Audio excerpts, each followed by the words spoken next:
แรงสิคุยสร้างขึ้นกะคนมาเนาะกับพวกนี้นะยินว่าดีว่าเสียงว่าสร้างเพิ่นโมเมนต์สร้างเพิ่น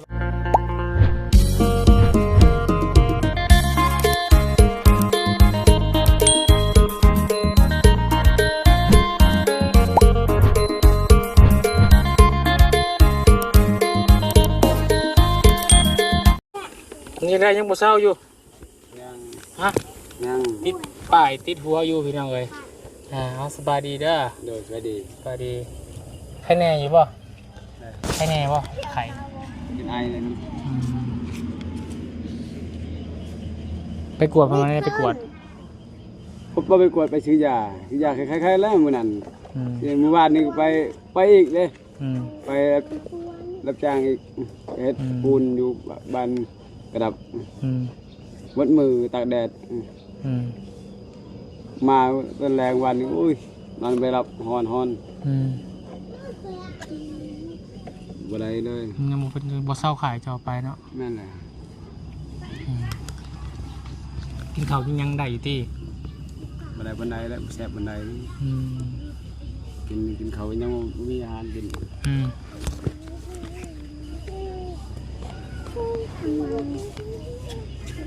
เหนื่อยเนาะเจ้ากับบ่ยังบ่เศร้าขายเจ้าก็ไปอีกเนาะ โดย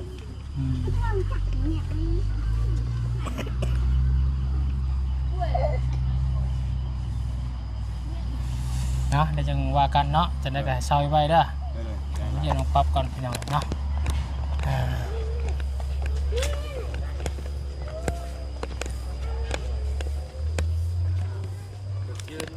ยืนแบบตัวชิล่มตลอดมันแบบมันลงแข่งหมดเลย พี่น้องเนาะทางน้องปรับเฮาปัดกวดอยู่พี่น้องเลย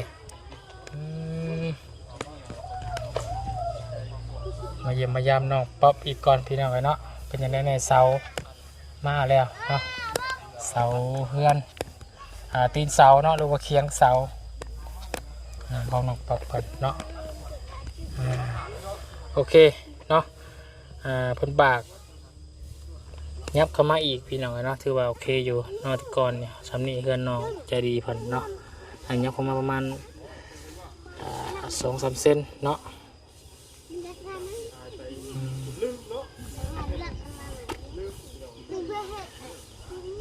2-4-6-8-9เนาะ9 เสาพี่น้องเลยทำประตูนจ่ายไปพี่น้องเลยน้องคนก็ตั้งทำความสะอาดเนาะเดินซ่านพี่น้องเลยเก็บไปงอมแงมเราแต่ละมือเนาะ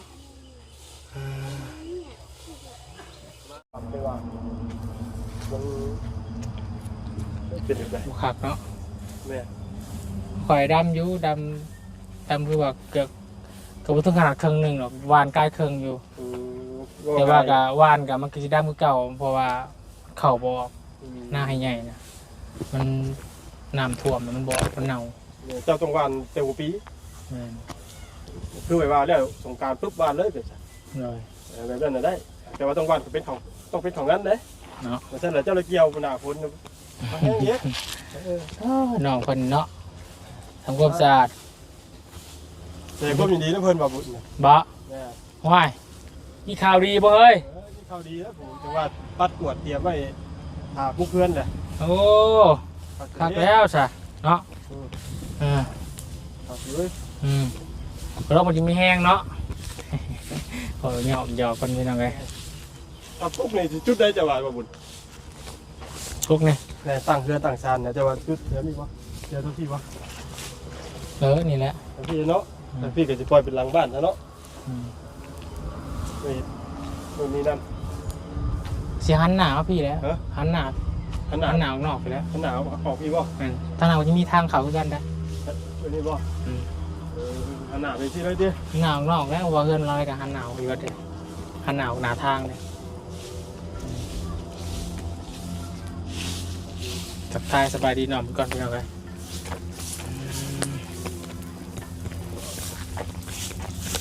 โอ้มือนี้ขึ้นงานกูเก่าเนาะเหมือนเนาะ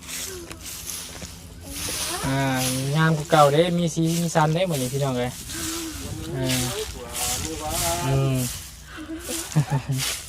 เอาสบายดีพี่น้องเด้อสบายดีพี่น้องเลย ทำความสะอาดเดินเพื่อน กล้วยอย่างเงี้ย สวยจังจงไว้ให้มันงาม จงกล้วยดิ กล้วยหอมเด็ด กล้วยหอมบ่เนี่ยนะ กล้วยหอมกล้วยตานี กล้วยท่านี่ใบ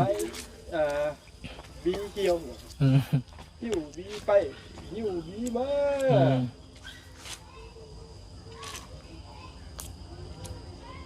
ข้าวดีจากน้องเพื่อนนี่ก็เงียบหายได้เติมน้ำมาบุญเนาะแต่ปั๊บดินเดียวปั๊บดินก็มันเป็นเดือนเดียวจ้ะเดือนปัวอะไรจ้ะเนาะ เดือนแหละ เดือนป่ายเลย จนน้องป๊อปทำใจเลยน้องป๊อปทำใจแล้วเพื่อนเราอะ เอาบืนจะมาบ้านดิ แม่ ไม่จะโง่ ช่วงแรงแล้วซ้ำช่วงแรง แรงดิบืนสร้างขึ้นกะบืนมาเนาะกับพวกนี้นะยินว่าดีว่าเสียงว่าสร้างคนโมเมนต์สร้างคนของไทยอันว่าคนที่ว่าคนสิเมื่อที่ทรงแต่การว่าขึ้นแล้วว่ะ ว่าจะ แต่ว่าเสียงว่า แล้ว อย่างนั้นคอยเราว่าแต่ว่าเสียงแล้วว่าสร้างที่ว่าไม่เห็นเทือแต่เจืองบ่ เป็นกำลัง แล้วเลยเผาเรื่องเราสิ่งหนึ่งเรื่องนี่ เป็นกำลังเช็ดแชมพูนี่เป็นกลัวผู้ได้เผื่อมีแนวทรัพย์สินมีราคาเฮียแถวนี่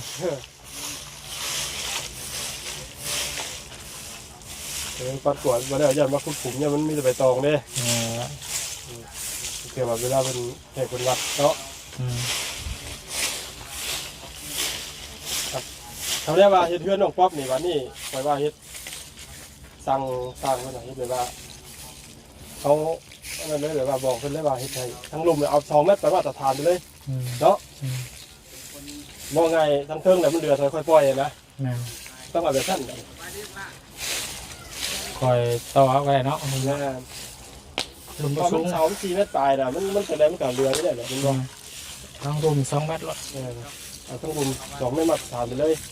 ทางบ่ออันนี้มันทางทีบ่ได้คิดหวังคือต้องจะดีเนาะแต่คือว่าคิดหวังตรงช่วงล่างแล้วมันนั่งคุดอีกเป็นตาเตะได้เลยอีกแล้ว บ่ช่วง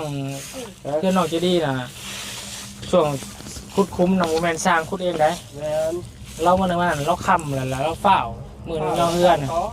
อะไรให้คนอื่นสร้างคนอื่นมาคุดต่อกันเลยมันตรงปก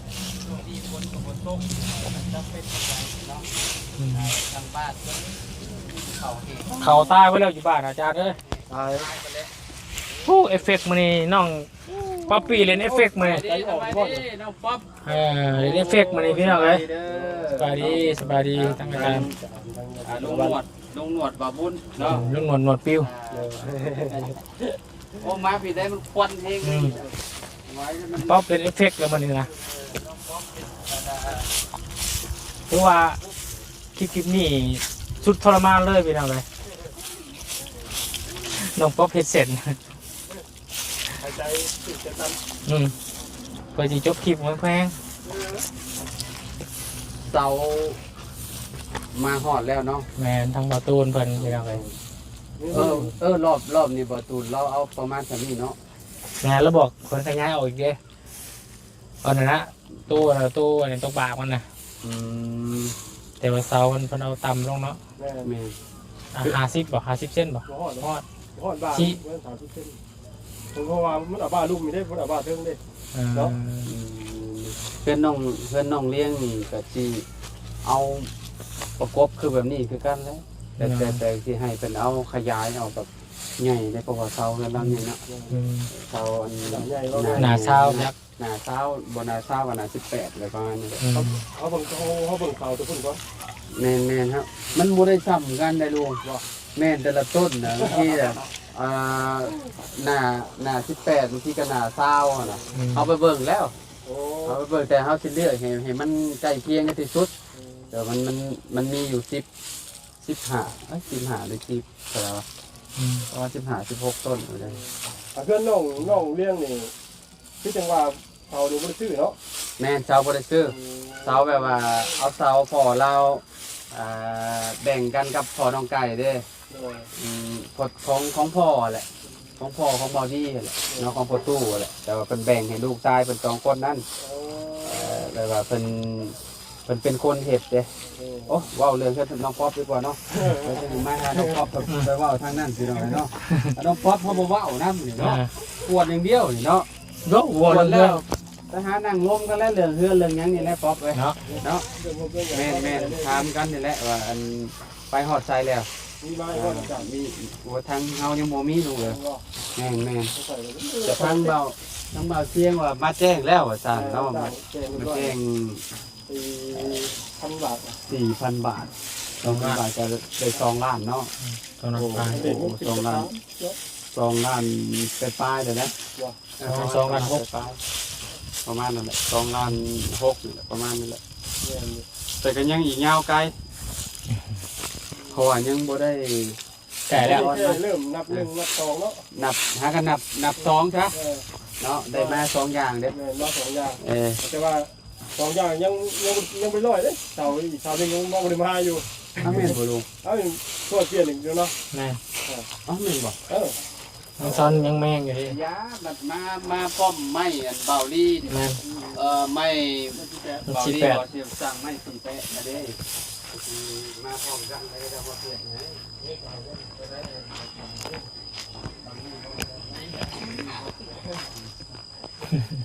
พอน้ำเลอะเล่าเลยเป็นยังเนาะ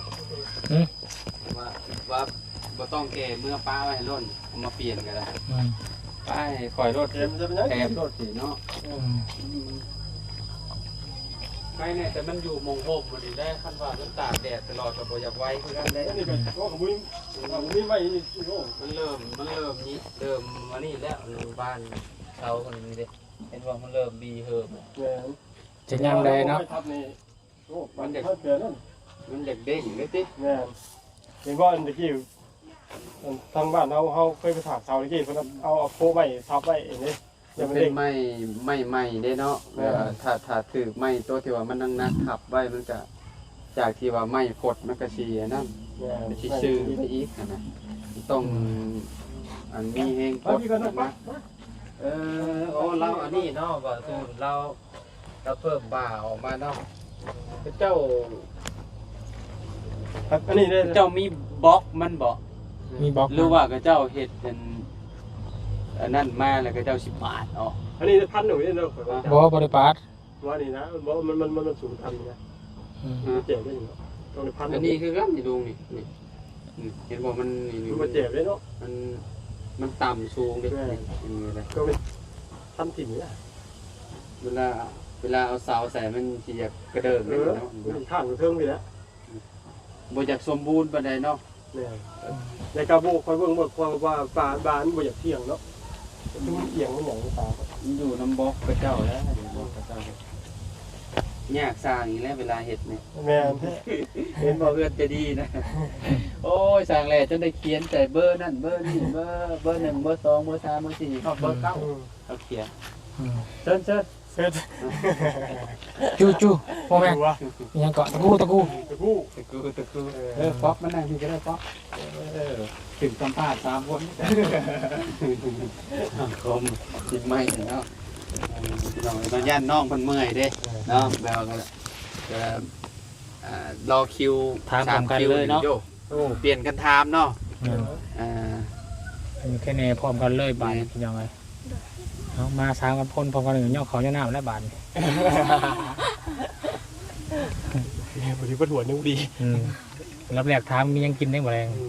หิวข้าวซะนี่เนาะ มียังกินบ่แรง ยังกินเล มี ย ยังจับ เพราะว่ามันเป็นวันอาทิตย์เด็กก็เลยแบบก็ได้ไปสองทานนมหมกมาไม่เลย งานเอาใหม่บ่ได้ โดด วันอาทิตย์ก็บ่ได้ไปบ่ บ่ได้ไป ต้องพัก โอ้แล้วกันถ้าบ่มี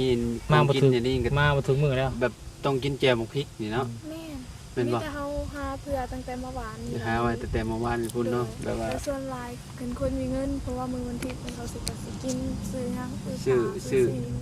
ซื้อได้เนาะมันมีเงินนี่ซื้อได้ เอามีเงินเอาไปซื้อ คันว่าออกล่าออกหยังนี่บ่ให้ไปแม่นบ่ ฮะ แบบบ่สมมุติว่าเฮาไปหานั่นหานี่บ่ได้บ่มื้อนี้ บ่ น่ะ ได้ ต้องหยุดแบบว่าเป็นแบบมือพักมือผ่อนนะว่าง่าย โดย ๆมือพักของพระเจ้าเพิ่นเนาะ โดย เอาเจ้าไม่ไปมาแล้วบ่สะไปอันรวม แล้วแร ตอนแรกนี่คอยบ่ได้ไป ไปแต่ยามเช้าอืมเอาเป็นได้เรื่องเฮือนชานเจ้าเรื่องงบเรื่องหยังตอนนี้เรา บ่ ใช้แล้ เสียว งมาโปรแจ้งเพิ่มบ่ แม่มีทางเบาเสียง บ่เสียงมา ถ้าเท่าไหรเลย2 ล้านหรือว่า3 ล้าน 4,000 บาท 4,000 บาทเป็นเงินบาทเนาะ แม่ 2 ล้านปลาย ผู้เพิ่นอยากซอยก็อยากซอยได้พี่น้อยเนาะมีบ่หลายแต่ว่าเพิ่นก็แบะมีแบ่งน้ำใจเพิ่นพี่น้อยเนาะอยากซอยนะ โดย ส่วนใหญ่ก็ครับที่ผู้ใหญ่ที่เพิ่นฝากเงินฝากคำมาให้แล้วเป็นสะพานบุญนี่ก็เพิ่นก็บ่ได้แม่นว่าคนร่ำคนรวยเด้พี่น้อง แม่น แต่ว่าเพิ่นอยากทำบุญเนาะ ซอยอีต้นนั่นแหละ แม่น โดย บางคนกับเพิ่นก็เคยอยู่สภาพแบบว่าตัวเองเคยผ่านมาแล้วแหละเพราะว่าตัวเองเริ่มแบบว่าพอมีอยู่ไม่กินนิดๆหน่อยแล้วผู้ที่เคยว่าร่ำรวยหรอกแต่ก็เลยอยากแบ่งปันไปนะพี่น้องกับบ่หลายดอกผู้เล็กผู้น้อยแหละเนาะผู้คนก็ประมาณนั้นแหละพี่น้อง หลายคนตื่มกันก็หลายเองเนาะ แม่ผู้เล็กผู้น้อยเนาะแต่ว่าตอนนี้ก็ถือว่ามองคิดไปยังดิบดิ้วเลยเพราะว่าไม่เช่นกับพี่เจ้าซื้อก็เท่าไหร่ว่า30 เกือบ30 ล้าน เกือบ30 ล้าน โอ้ยพี่น้อยเนาะมีแต่แนวแพงๆเฮ็ดเฮือนก็สิเฮ็ดขนาดซ้ำกันหรอว่าเฮือนน้องป๊อปกับ รายเดียวกันแหละ อันน้องใจดีเพิ่นนี่ก็ได้เห็นแล้วบ่เฮือนใจดีเจ้าเคยไปผ่านไปแล้วบ่ ยังบ่เรียนเลย เคยไปขึ้นเฮือนจริงๆอยู่เนาะแต่ตอนนั้นยังบ่ได้ตั้งตอนนั้น โดย ตอนนั้นใหม่นี่ท่านมา บัดขึ้นไปอีกเด้อ มาแล้ว มามือเดียวกันเนาะ บัด มามื ขึ้ อน ขึ้นเฮือน บัดขึ้นเฮือนใจดีอันให้น้องป๊อปไปสำรวจเบิ่งอีกอัน ลงแบบนั้นบ่ อันนั้นเนาะก็ไปแสดงความยินดีกับน้องเพิ่นนำหั่นแหละ โดย เนาะไปปลูกแขนปลูกหยังเพิ่นนั่นแหละบ่เกินอาทิตย์สิมาดอกก็แน่ว่ามีอิหยังครบเรียบร้อยหั่นนะ ไว้แห้งเนาะ ไป ไว้ บอดเดือนนึงซ้ำมัน บ่ฮอด เนี่ยเราถ้ามีเงินเนาะ แม่นถ้ามีหยังมีเงินมีหยังครบทุกอย่างมันก็ไว้หั่นน่ะเนาะ โดย คือแบบนี้เพิ่นว่าได้มาแต่เช้าก็สินอนก็นอนไว้แบบนี้แหละพี่น้อง แล้วมาปวกขึ้นดอกครับ จะเป็นผู้ใดที่จะเป็นคนมาปลุกเสาน้องป๊อปเนาะ มาปลุกให้มันลุกนี่นะ นอนมาเกือบเดือนหนึงเลยเนาะ แต่บ่ได้ปลุกก็เลยต้องหาหม่องเก็บเม่นนั่นเลยเด้เสานี่มันถ้าตากไว้แบบนี้มันก็สิถึกแดดถึงหยังก่อแกบเขาเนี่ยเรียบร้อย ผู้ใหญ่เพิ่นที่เพิ่นเบิ่งเพิ่นก็คือสิบ่ป้าบ่ทิ่มนั่นแหละเนาะ โดย เนาะได้สาวมาขนาดนี้เลยครับ ก็ภาวนาให้แล้วเนาะให้เป็นเนียมเห็นเนาะทางน้องป๊อปเพิ่นนี่แหละพี่น้องเอ้ย ถ้ามีแต่ว่าลุงหนวดก็สิได้ โดย โตคนได้บัดนี้เด้อ โดย ขอให้พระเจ้าอวยพรขอให้ลุงนวลเดินทางปลอดภัยเด้อ โดยทำลาคนเด้อ สบายดีน้องสบายดี ทางเฮายังสิลมกับน้องเพิ่นอยู่จังเด็กจังหน่อยเนาะ โดย พี่น้องเอ้ย ทางบริเมื่อได้ขึ้นมาเนาะบริ จัก เนาะ ยังว่ายังบ่ได้ถามเพิ่นว่าเพิ่นสิขึ้นมาเมื่อใดเป็นพวกไม้เดี๋ยวเพิ่นสั่งเมียนจักว่าเพิ่นครบแล้วบ่จักไม้48เพิ่นน่ะ เลย เวลาเพิ่นสิสั่งไม้18มาให้น้องเพิ่นก่อนเพิ่นมารอบก่อนเพิ่นว่าให้สั่งให้แต่ว่าก็เจ้ายังบ่ได้เอาลงมาที่ปูเด้เลยบ่ได้มาส่งถ้ามาอีกรอบหน้าก็พอดีแล้วเนาะถ้ามีงบมีหยังก็ซื้อมาตื่มไว้มื้อนี้ก็ดีคือกันเนาะบ่เนาะแต่ว่าเฮาก็สะสมไว้เลยแบบว่ามันตื่มไปเรื่อยๆมันก็พอเองมันดอกพี่น้องเนาะ เลย เก็บมาเก็บซิปบอกง่ายๆซะ สมไปเรื่อย แม่นสะสมไปเรื่อยๆคือเสาเราก็ได้มาแล้วเด้เนาะตีนมันก็ได้มาแล้วยังเหลือแต่อุปกรณ์และบาดพวก ต้นก็ได้แล้วห้าก็ได้แล้วเนาะยังแต่ใบบาดนี่ ใบ กับดอกกับหมาก แบบว่าเอานี่ดอกนี่ก็เป็นหลังคาซะเนาะ แม่น ประมาณนั่นแหละใบเป็นพวกใบกับไม้เส้นไม้หยังมันนั่นแหละมาแอมมาหยังเด้ ๆเดี๋ยวค่อยมาเด้อ โอเคลูกโอเคจะหน่อยก็ติดตามไปคือกันนั่นแหละเนาะ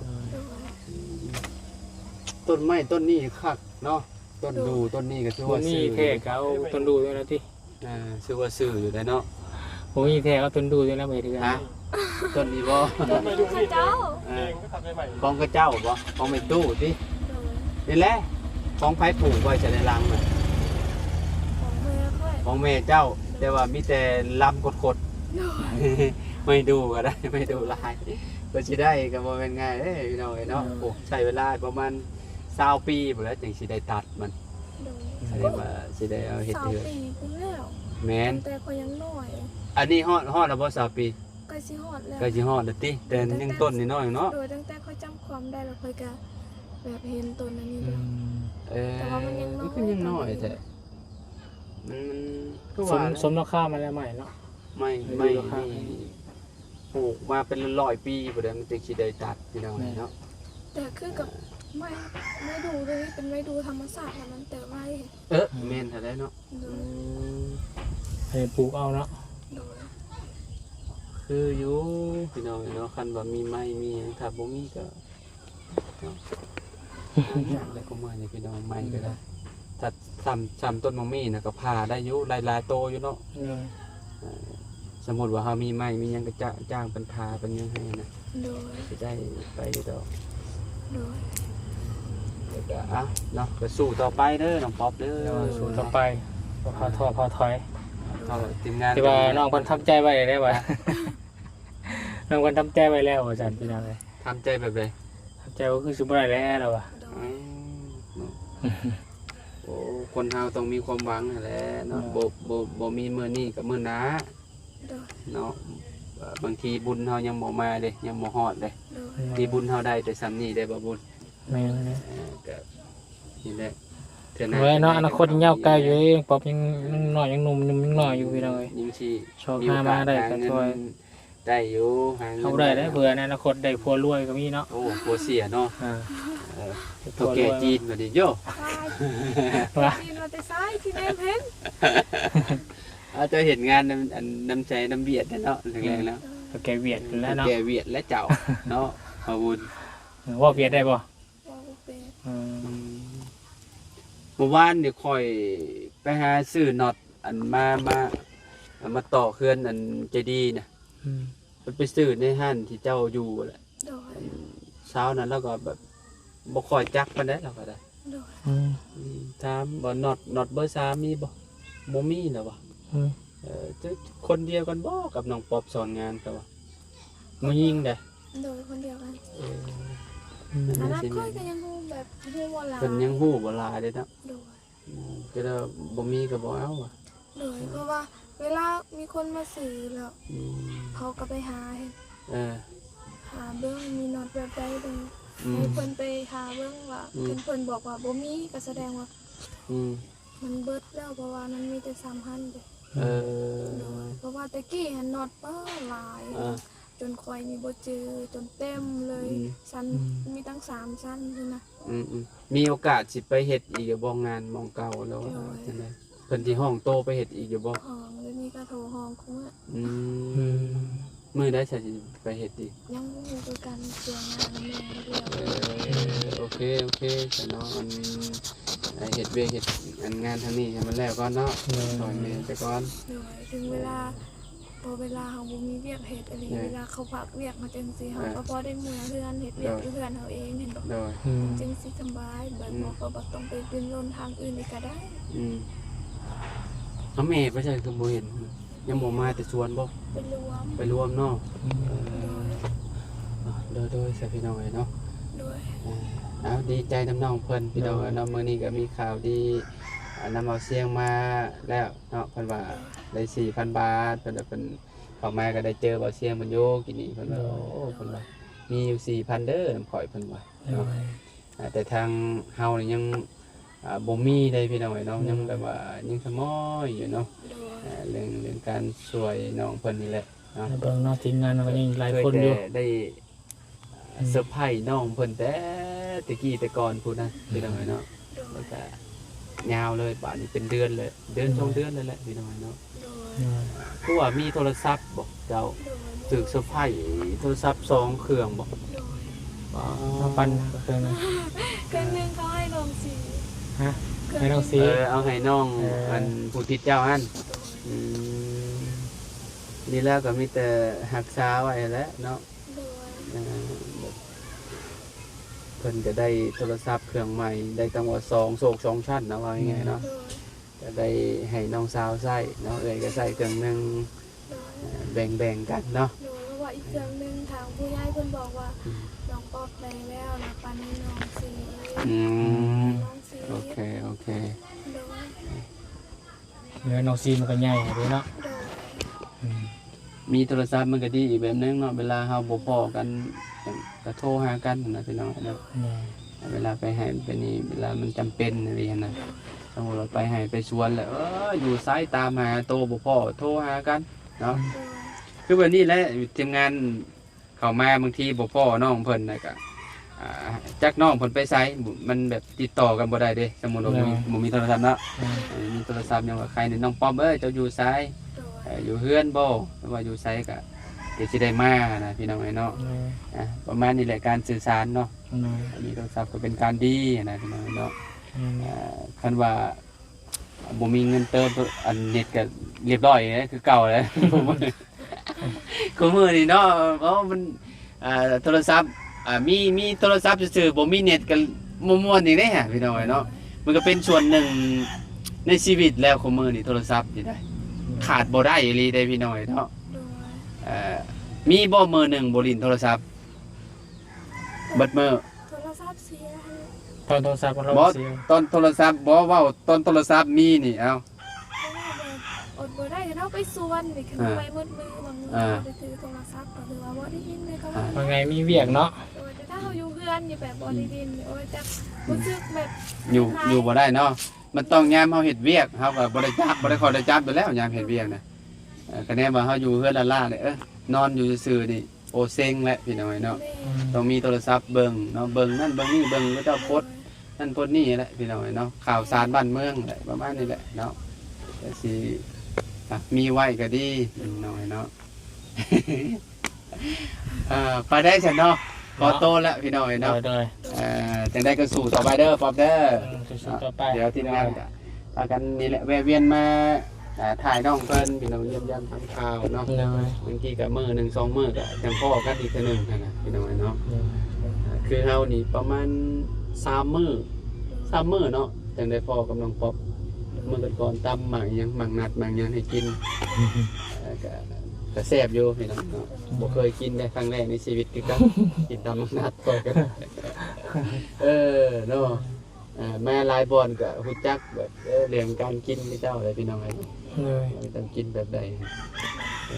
ป้าพ่อพุทธมาดำนาเด้อป๊อบเด้อโดยเมื่อไหร่พอกันมา ใกล้มื้อใกล้สิมาบ่ แม่แล้ว โดยขอให้ตัวไอ้เดินทางปลอดภัยเด้อ